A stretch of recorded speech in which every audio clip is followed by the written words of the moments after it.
Welcome to The Last Breakfast. Please enjoy the video.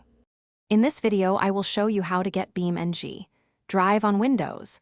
First, let's ensure your system is ready. BeamNG Drive is a demanding game, so checking your computer's specifications is crucial for a smooth experience. You'll want at least 16 gigabytes of RAM, and a dedicated graphics card with at least 2 gigabytes of RAM is highly recommended.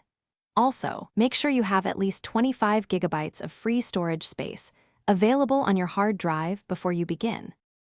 Once you've confirmed your system meets the requirements, the next step is to acquire the game. BeamNG Drive is primarily available through the Steam platform, a popular digital distribution service.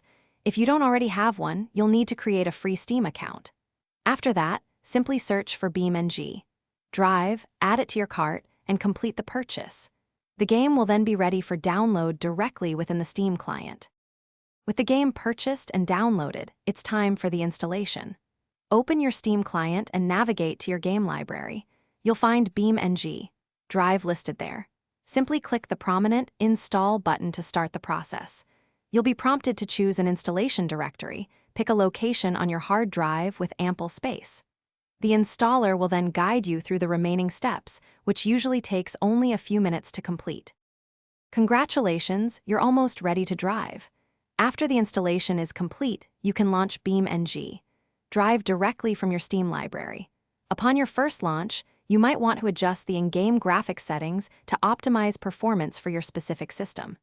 If you encounter any unexpected issues, a good first step is to verify the integrity of the game files through Steam. For more complex problems, the official BeamNG Drive forums are an excellent resource.